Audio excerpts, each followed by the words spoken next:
انسان تجھ کو اپنے رب کریم کے بارے میں کس چیز نے دھوکہ دیا؟ وہی تو ہے جس نے تجھے بنایا، پھر تیرے اعضاء کو درست کیا اور تیری قامت کو معتدل رکھا، جس صورت میں چاہا تجھے جوڑ دیا۔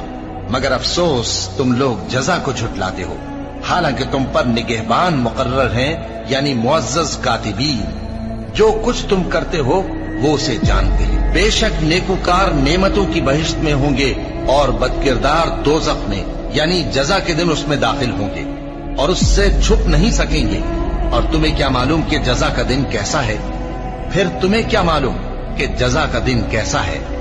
جس روز کوئی کسی کے کچھ کام نہ آ سکے گا اور حکم اس روز اللہ ہی کا ہوگا۔